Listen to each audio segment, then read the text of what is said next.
Hey, here we go. So, thank you very much, Matthew, for joining me for a quick chat, especially in such positive circumstances. First, I guess, how was Christmas? How was your New Year? It was good. It was quiet, but that's just me as a person. I don't really like all the crazy partying and stuff. I'm quite a relaxed, quiet person anyway. So my Yeah, Christmas is always usually either at my church or at home with my family. To be honest. nice. So, is that part of a Christmas tradition, going to church maybe on Christmas Day or Christmas Yeah. Eve? So um, I help out my parish quite a lot on my church. So Christmas Eve's usually quite a busy time for that, obviously, Hmm. and Christmas Eve especially. And Christmas Day, to be honest. They're both there's quite a lot of masses going on. So, but to be honest, I enjoy that. It's something that I find great comfort and joy out of. So yeah, it's almost an energy giver for me. Not really, it doesn't really take any energy away from me. Oh, that's great. I guess it's really good to have things away from badminton to be able to do as well. A bit of a break, different community of people. Exactly, and I think that's a big thing that I've tried to deal with over the past year and a half. I've been in the senior squads, the Scottish one anyway. Is trying to not be badminton all the time. 24/7 is about trying not to be fully invested always in badminton. It needs to be something else. You need to have small things outside the court, and for me, my church is a big part of that. And I go out with bike rides as well. I live quite close to a park, so it's quite good to get out with that, out with family, my dog as well.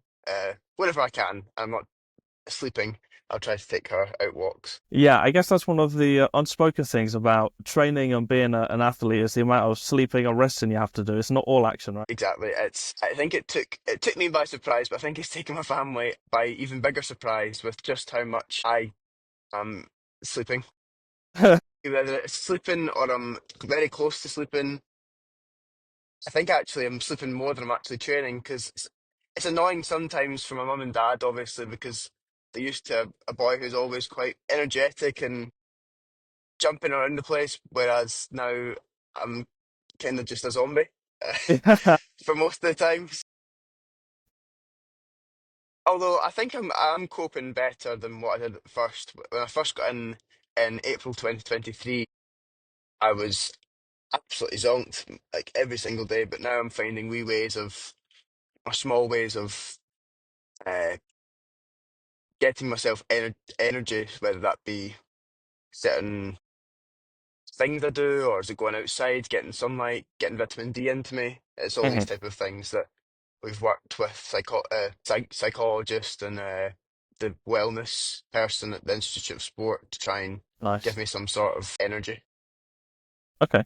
Well, that's good. It's really great to hear that you have such good support. I know there's plenty of places and independent players that don't get support with the stuff off the court, right? The Yeah, nutrition, the psychology, all of those types of things. So it's great to hear that you are being provided that and that you're taking it on board. I also know plenty of players that are resistant to people telling them to eat differently and to change how they do things. yeah. I mean, um, totally. I don't like badminton's not in my family or anything. Mhm. Sport is in my family. I think we've got quite a sporty background, but nothing to do with badminton at all. So to be honest, any help that I can uh, get at this point is I just use because I'm I'm walking blind at this point. Still, Yeah. I keep thinking that I'm experienced and everything, but I'm really not in the grand scheme of things. Yeah, I mean, you're still really early in your career as a badminton player, so you shouldn't expect to know everything yet, and there's still lots to learn. I'm certain of that. And so, in terms of the badminton side of things, you have had a good season by any measure. But what were your targets or aims going into this past season for 2024? Well, first the goal was settle into the senior squad, Mm. and just try and first of all mix in with everyone. But badminton wise, it really just was see how it goes. Obviously, the Europeans was a goal that we had. I think my goal was quarters, the coaches and me set. that we thought was reachable. I was told that getting a seed at the Europeans was going to be more or less impossible unless I had some sort of miracle season. Right. Uh, and in fact, I did get a seed at Euros. I got 16, so I Yeah. just got there. Obviously, with training, it was just keep it going as I was going. I wasn't, well, not yet anyway, but I've not really got a bad injury or anything. Right. Having the season without injury was quite key. And overall, just to try and keep improving every day, focus on the small things, Mhm. and everything really, and just see how we went. Yeah. Okay. Well, that's good. So it was pretty relaxed, but still fairly ambitious, right? Yeah, Yeah. exactly. It was always just aim as high as we thought we could reach, but there was never really any pressure. I never really felt out from Ingo or David, my coaches. They were always very supportive, and even when I could feel that there was if I was putting an expectation on me, they were very quick to say, "Let's bring it back to basics. Let's just keep going as we're going, and we'll see what happens." Yeah. Ah, that's great. That's wonderful. And it wasn't just the Europeans, which we'll come on to in a minute, but you actually performed very well at the All England as well earlier in the year. How did Yes, you yeah. find that? Well, going into the tournament, obviously, for my European tournaments, it sounds stupid now, but it was always not to lose first round. Yeah. And I think I did that from the previous All England from 2020. I did lose first round. Probably emotionally the hardest loss I've had to deal with yet. Mhm. It was just horrendous. Actually, we went home the same day that I lost, so we actually only Right. spent in England one night, which just shows how how bad it was. So the goal for 2024 was simply just not to lose first round. I then I got through the first round, and I didn't play particularly well, but I got through it, and a win's a win.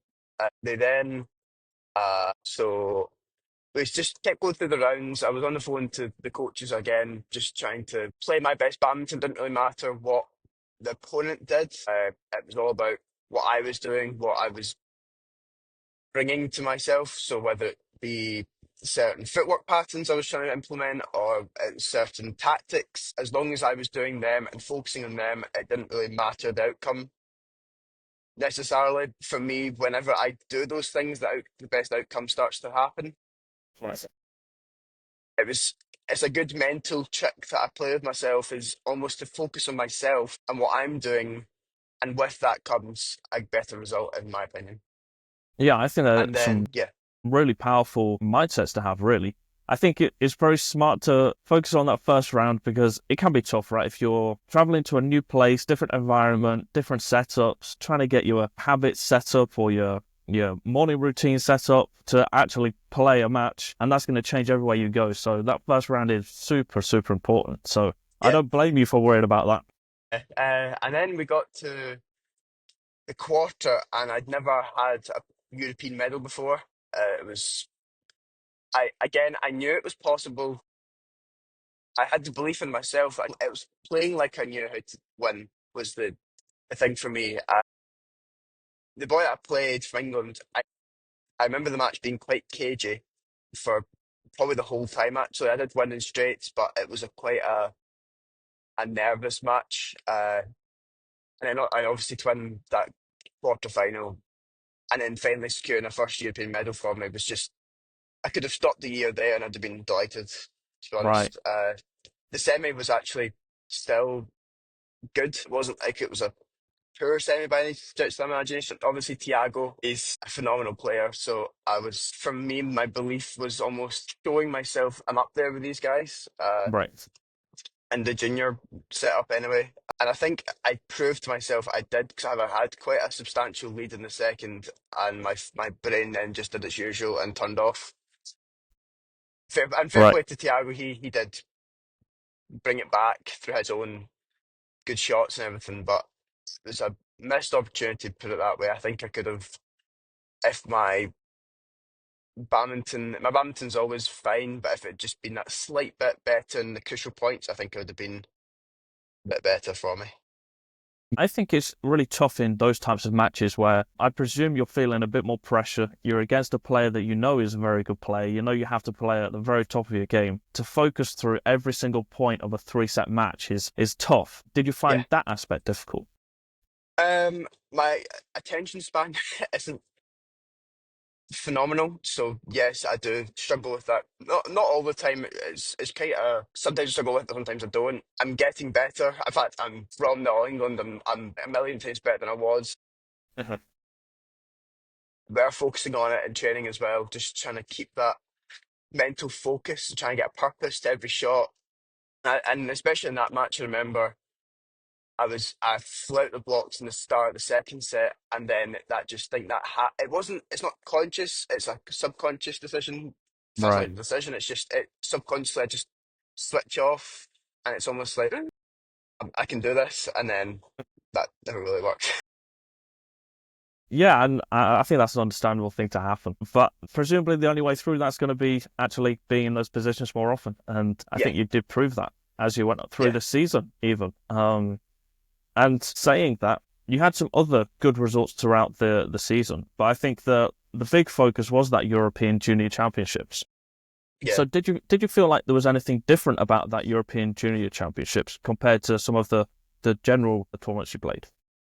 No, in terms of preparation, it was Mhm. always we just prepare like it was. We always prepared for that Euros just like it was any other tournament. I didn't really do anything different or special. I was what's the word tapered for that event. So the week before it was the Scottish Open, Mhm. in which I did decent actually, Mhm. pretty well at that. Yep. Last round of qualifying, I think good for my age.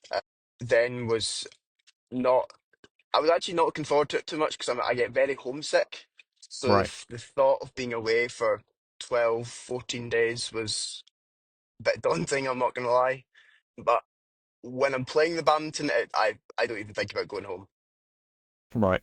When I got there, again, it was actually the flights, it was no one's fault, it was just how they happened. The flight was actually at like 5:30 in the Wow. morning, so then we had to be at the airport the day before the team event starts at 3:30. So I was running on a massive lack of sleep. Right. And to be honest, working with Josh and Gordon, who are the coaches that went, it was really just about recovery. Mhm. I knew my badminton would be fine. The hall we had to hit at night. Actually, straight from the airport, went straight to the hall to have a small hit just to see Right. what the hall was like. And it was, for me, worryingly fast because where I train, it's not really slow or fast. It's just kind of the perfect hall, which is probably not so good. So going to a big, huge arena, it was you have to time it different and everything. So having that was also a problem. But again, it was really just about settling in as quick as I can and trying to get ready for the team event. The team event went great from my perspective. For my team, it was all right. We came third in the group, I think, but it's just how it goes. But from my perspective, I won all my matches. So Yep. at a European Championships. I think that's well, it's a good achievement for me personally. I know some of the top guys uh, would be expecting that, so maybe for them it's just another thing. But for me, again, it was a good achievement. And then the individual event, I was just trying to capitalize on the momentum I had going in from the team event. But I think there was a break about 2 days in between the end of the team event because we didn't qualify for the semis. So having that 2 day break was a bit I don't think was very good for me just because of the way it worked. I think it stopped my momentum a wee bit. So my first round of individual was just, I would probably go down and say it was one of the worst performances I've played at a junior event, maybe ever. Apart from the England 2023, maybe apart from that, it was up there. Uh, I felt horrendous, but I was very dizzy, lightheaded with that. I would never really panicked. I kind of still had the belief that I could still do it, but I'd have had to have given. I'd have had. It took a lot out of me Right. anyway because I think it was like an hour and something minutes. It was Right. ridiculous. Yeah. actually some of the team members had to go and get me like a Powerade, I think it's called, or Gatorade, one of Yeah, those two. The blue drink, anyway. I had to get that just to try and get me some sort of sugar or glucose into me, yeah, which I think maybe it didn't help me physically, but mentally it helped me because maybe that placebo effect yeah. again just spurred me on. Mhm. So I wasn't really happy that got through the first round. It was more just a sheer relief. Because Right. again, there's that first round mindset of I hope I don't lose in the first round, and the Europeans as well. It's a bit. I would have been very disappointed. The amount of preparation and stuff I've put into it, it's been a bit of a shocker, to be honest. Yeah. But I think that actually helped me. The fact that I had a bit of a scare because it kind of kicked me back into, kick started me back into that kind of routines again. Yeah. I was almost like, right, I'm past the first round. I can almost relax and play my best badminton. Yes. Which, looking back, I think that was the best thing that could have happened to me for that tournament. I think if I'd just sailed through the first round, it would have been. I might have still had that performance in me just at later stage, which wouldn't have been good. And then the next round after the first round was against a French boy. Breeze the first set, to be honest. It was down to my badminton, but I think also the haul on one side of that match was how like obscenely fast. It was just Right. so quick, and I think that boy actually. Try not to take away anything for myself, but I think he struggled a lot, and understandably, because I struggled then in the next. I think I won the first set 21-4, and then it was 23-21. Yeah. So it was such a huge difference of scores, but it was just down to the sheer. It was rapid the whole. If you just got your lifts timing even slightly wrong, it was going like 5 feet out of the back line. It was a different one because I never had to really deal with a match like that before. Right. Yeah. Being able to win that as well was even giving me more confidence to going into the next round. It would be Solomon, and again that match was. I would then say my first round was the worst match I've ever played in my life for a junior event, but that was the best I've ever played. The round of 16 against the Dane was by far the best I've played ever at a European event. It was just everything that I'd. It wasn't even luck. It was just finally a a match where I did what I knew I could do in Mhm. terms of badminton. Like I played my every shot with purpose. I never really and it meant I never really switched off. The first set was just a great start from me, and then I just kept it going. The second set, Solomon really upped his game. He was really, really good, very attacking. And he took me a bit by surprise because I wasn't expecting such a drastic change of performance from him. Then the third set it was kind of always going to be whoever wanted it more, I think. And maybe he had a bit of pressure because of his nationality as Danish, so I think that maybe comes with pressure as well. Maybe it helps that I'm Scottish because we don't maybe have a well, we don't have a history like the Danes, so I think that worked to my favour as well. And I just attacked it. I just went for it. Mhm. And really, I gave it all I could. So if I'd lost there, I'd have done everything I can. But to get the win and to put me into a quarter was just so unexpected from my end, and also just a great. It was just great. Yeah. No. And when you're going through these matches, are you having kind of mini celebrations after each round that you've like got through, or is it just let's focus on the next match? I think back home in Scotland, where every match that I won was a celebration, whereas in Ibiza, in my head, my coaches Josh and Gordon were just and Ingo, the whole team actually. There's no point in this. Literally everyone was texting me and calling me to um, keep me mentally there, and they weren't letting me get ahead of myself at all. Especially after the round of 16, because of just how well I played. I think there was a realization in my head and in everyone else's head, I can actually get a medal here. Mhm.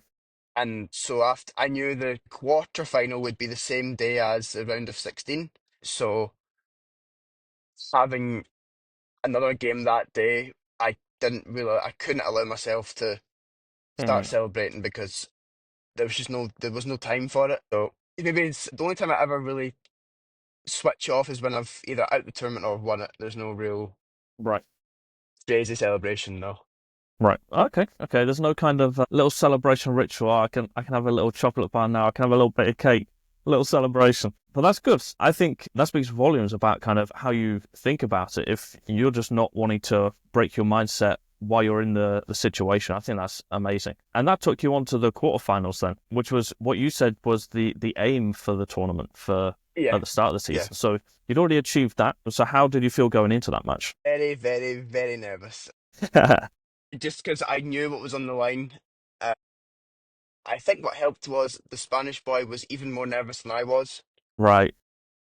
I might be wrong, but just the way he was acting, not in a bad way, just the way he was warming up, and he was just, I think it was a lot of the nervous energy, which Mm. is which you need, I think. But for me, I knew that I convinced myself that he was more nervous than I was, which helped a lot from my end because I knew then that I could capitalize on that. At the start of that match, it was very cagey, just like the semi of the quarter of the All England. I was making a lot of mistakes I would never make. I don't know the boy, but I think maybe same for him. I got, I think it was like 11-7 or 11-6. I can't really remember. Getting to that first 11 was, I think, key, especially me being up.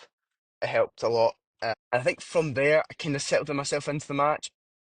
The second part of the first set was, again, still a wee bit cagey, but I was getting better. And then eventually, once I got to the second set, I really focused on the start. As soon as I settled down, I was actually at the level of the Danish match again, Right. which was a such a relief again that I can play the way I know I can without any hindrance or any mental switching off again. Just I think the celebration after the quarter really showed everyone just how much it meant. It just such a relief, and it was such a surge of emotion just came out of me at that point. And it was I don't think I'll ever forget it, to be honest. Maybe hopefully if I do bit more at senior level, it might start not be as relevant. But for now, it's just such a crazy experience. Yeah, And I'm so glad. I mean, I first met you at the Danish Cup in 2023. Oh, I think it was. You got a terrible draw in that tournament. I think you played William Bobbier in the first round, but you had such resilience and tenacity in that match. Even though you were playing the top seed, this Danish player that everyone was talking about, he's the kind of golden boy coming through the Danish system, and you still attacked that match. It didn't matter what his name was or what other people thought of him, you were still going for it. yeah, And I think that's a great attitude that's going to take you really far, and it definitely took you really far in the Europeans. In terms of the semi-final that you played, how did you feel there? Because obviously you've built up to this moment where you've got into the semi-finals, you're now playing the semi-finals, and was it a disappointment when you didn't get through that match? Or was it more of a, I'm content now because I did what I expected and I even surpassed that, so it's okay? yeah. Well, when I'm actually playing the match, I didn't try to convince myself I didn't have the medal. It's obviously in my head, but I wasn't. I was really trying to play this match like I wanted to get to the final. Mhm. There was no complacency in my part. I wanted to win it. For the first set of that match, it was showing me that now that's my level. I'm now up there with the top guys, especially in Europe. I think the whole season I'd been trying to convince myself, but it really wasn't working, that I was a top player, especially my own age group in Europe. I had hopefully a future ahead of me, and I think that match, well, the whole tournament showed me that, but that match especially, I felt like I belonged there for the first time, in fact, ever, with the boys that I was playing and the people I'd already heard about and all this, and the fact it's a semi final. And the first set, I think, showed me that I could compete right up there with these boys. The second set, it wasn't terrible. It was fine. The boy, I know he's got quite a good setup at home, so uh, he played really well. And then the third set, again, it wasn't shocking. I didn't do myself any disgrace. It was, I think, those 2 weeks, the homesickness, the fatigue, mentally, physically, spiritually, emotionally, the whole thing caught up to me in that third. But again, not taking anything away from Arthur. Played really well, and he fully deserved to get to the final as well. And Yeah, I was after the match. There was a 5-10 minutes of annoyance. It wasn't really anger. It was just I'm a really competitive person, so losing I never really deal with well. But uh, as soon as I had the call with the coaches at home and Keith, Ingo, and David, I was fine. I think it's actually still not set in that I'm a European medalist, but eventually I got a wee glimpse of it, especially straight after that match. In the arena for the first time, actually being able to just enjoy it without any stress, I think it really just topped it off for me. Mhm.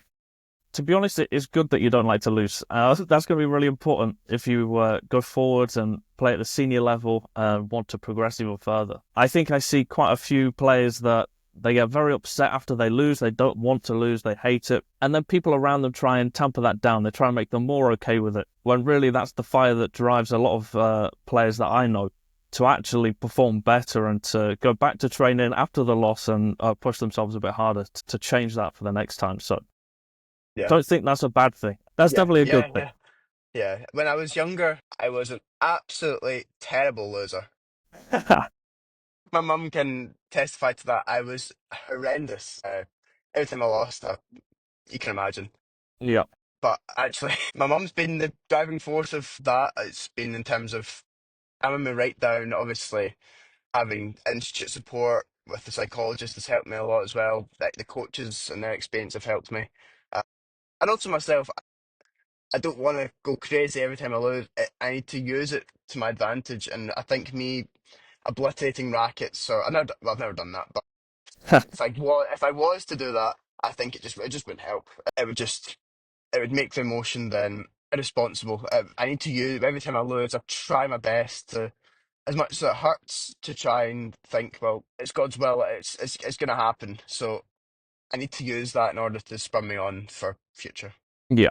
Yeah. That's definitely true. It needs to be channeled in the right direction, definitely. So in terms of the homesickness, I know when you went to the Danish Cup, your mum came with you. So Yes. is that something that you have? Do you take your family with you when you go abroad? Well, like I said, I'm very homesick. I think now that I'm a senior player, just about to start, I think I'll have to try and start growing that way. Maybe when I was a junior, I found comfort in that, but I think I need to, actually what Ibiza proved to me was I can do it. I'm alive. I can go away for 2 weeks, whatever it is, and not die. Yeah. So I think it's almost just a bit of up there. It's not really Mhm. any real danger or threat to me. I think I just need to get over the emotion that comes with going away from me. And I think actually the tournament, badminton wise, proved me a lot, but also to myself, I proved that I can go away and not not die. Yeah. Yeah, and I think that's a really interesting point because it's very easy to just focus on the badminton, but I think a lot of people forget there's also all of the other normal things that everyone else worries about as well at the same time. When you're going away, if you're scared of flying or if you're nervous about speaking other languages or interacting with new people, that can be really tough if you have Yeah, this ambition to be a great athlete and you need to go and do all those things. Um, yeah. so I think that's just a reminder there. Well done for you for facing some of those things. Thank you. It was yeah. I think homesickness is just a big one for me. I'm not really scared of flying or anything else. As Okay. much as a massive introvert, I don't really struggle with talking to other people. I'm Yeah. quite fine in other areas. Yeah, it's just that unfamiliarity of just being somewhere different and far away from home. So straight after the next kind of stop on your achievements from last year was, I think, the Scottish Championships, right? The under-19s? The Yes, yep, and that there was a big story behind that as well. I thought because Ibiza was a popular holiday destination, it would Yeah. be easy to get home. It turns out that's really not the case, especially I think in the off season of the holidays and everything. It was just me and Josh, who was the head coach. We had to stay for the medal ceremony, which was just an amazing experience. But we had to leave Ibiza at 11:30 our flight was at night. Travel to Barcelona, so we're going down to up. A 6 hour layover overnight in Barcelona, Cool. which I didn't really get. I didn't get any sleep with actually at all. Uh-huh. Barcelona back down to Malaga, and then we had a very tight turnaround in Malaga to get to Glasgow Prestwick. Right. I then arrived in Glasgow at 2 o'clock Oh. on the Friday, and the tournament starts the next day. It couldn't actually have been worse preparation. However, I think the adrenaline was still flowing right through me. So I knew that, and I was relatively confident that I could win it. Yeah, I just went into the tournament just simply asking, just get through it, just try and win it, and then be done with it. Which was good as well because I was fine the whole tournament. It was a good level. Not as good as my European, but that was never ever to be expected. I don't think I could never have done it. Uh, and I managed to win the doubles as well with Lewis Yes. Cockhill, which was a good way to end it. I think I was really, really hoping my last ever junior match would be a win, and to do it with a friend as well, which even bit. Well, Yeah. And that's really good. I think there's a bit of a trip there that could have happened, right? When you've got such a high from the European Championships and then coming back to play the Scottish Nationals, it's a lower level than the Europeans. It could really trip you up. So I commend you a lot for being able to go there and get the business done, even if you didn't play to the yeah, same level. yeah. I was speaking with Josh, he's the junior performance guy, and he was.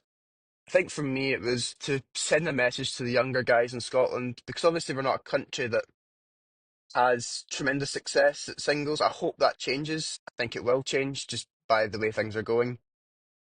I hope that it sent a message of never get above yourself because I could have quite easily. I don't think anyone would have blamed me if I walked in and pulled out the tournament because I'm too tired. I've just won a medal at Europeans, blah blah blah. But I really want to send a message that always stay humble. Like in order, and for me, sending that message was play an actual tournament because it took a lot out of me to play it, and I hope that the players, the younger ones below me, see that and try and take some sort of example from it. Yeah. Yeah. It could have easily just decided not to do it. So again, commend you for doing it and getting the business done at the same time. I think finally, just to wrap up, I know you've got your next training session to get to. So just two final questions. So the first one is, what are your plans for 2025? Are you going on to the senior tour? Are you going abroad? Are you coming to Asia? Tournament scheduled to be confirmed. I've not really went through it with the coaches yet. Like I said, we've split this year 2025 into 4 blocks. So training block, tournament block, training block, tournament block. So that's like a quarter each. So right now it's only Scottish tournaments for me, just so I can try and get through this training block. And I think the training block really is just trying to get me physically up there with an IC level of a European tournaments. I know my badminton, it would take care of itself. It'd be fine. But it's really just about physically getting those benchmarks up. Then tournament block, I think it's just trying to get experience at a senior level. It's really all nothing, no pressure on me. I think I'm going to put pressure on myself just naturally because, well, I'm a European medalist, but I need to ground myself again and just say, right, well, I'm a small fish in such a big pond almost. Right. And these guys that I'm going to play, hopefully at some point, I've got way more experience than me. So I think 2025 tournaments for me is just me personally, is just try and get experience, see what I can do. Senior tournaments in the past have been actually quite decent for me. I've actually only played the Scottish Open and Welsh Open, but the two Scottish tournaments I've taken down some big names and went to three with a Polish guy, I think, he was an excellent player. So I know I can do it. It's just physically getting there, and then once I physically get there, well, who knows what will happen then. Lovely. Well, that sounds good. And it sounds like you've got a good team there helping you to plan that out. So that's super positive. And just to finish off, I absolutely love rivalries in sport. So I want to ask you, are there any people on the tour that you have your eye on? You want to take them out? You want to face them? You want to prove yourself against them? Or some guys from the junior days when you want to keep that going and prove you can keep going against them? Vic's Axelson. No, I think it'd be quite good for obviously the European champion Golas if I was to just keep with him I think I'd be on a steady path. But I think in terms of a goal set, maybe Kristo Popov, one of the other Popov, just one of them. Why not? That's a good motivation for me. Just try and keep them in the back of my head and see where I go. I can't wait when you get into the senior tour and you get them in first, second, third rounds. I can't wait to see those matches. And I can't wait to see you pay back William Bobbier as well for Oh that yeah. Danish Cup. Hopefully, I heard when I heard about him having that at the World Juniors, I felt terrible for him. It wasn't really like, oh, thank goodness he's out. Well, actually, it was that wee bit, but it was just seeing a player like that. I actually would have wanted to play him as well. But if I'd managed to meet him in the semis or something, I would have really wanted to try and match where I am against him. Yeah. So I hope he gets better as quick as possible because I know from my injuries in the past that it's a bit of a struggle mentally. So hopefully he gets back soon. Yeah. Yeah, always. I never like to see players getting injured. We've seen what happens to Carolina Marin over the past kind of Yeah, 4 or 5 years. One injury turns into 2, turns into 3, and then it can be a downward slope. So I really hope he gets back because it's never a yeah. good thing to see. So I will leave you for today. Thank you very much for catching up with me, and I can't wait to see what you do for the rest of this year and for the next few years. I have my money on you becoming #1 GB singles player. We'll be seeing you in the Hopefully, Olympics. Yep. I'd be if I could get there. Wow. If it mean Kirsty, Yeah. that'd be a good Yeah. If thing she to can happen. hold on, I think. Yeah, hopefully. Yes, if she can hold on and stay playing and stay fit, then definitely that would be a great duo to have. And the English boys seem to be letting everyone down, so I think you can definitely beat a few of those out. Definitely. Hopefully. I'll take each day that comes, and if I get to the Olympics, then wow, what a dream come true. And LA as well. That'd Yes. be that'd be something. Yeah, it would be epic. So yeah, I'm looking forward to the journey. You're just getting started, and I can't wait to see what happens next. Thank you very much. And thank you very Lovely, much for having me on. It was the first time I've ever been doing something like this, so hopefully it lovely. wasn't too bad. No, no, it was awesome. So thank you very much for being so open and for giving me the time. Not a problem at all. Wonderful. Well, thank you very much.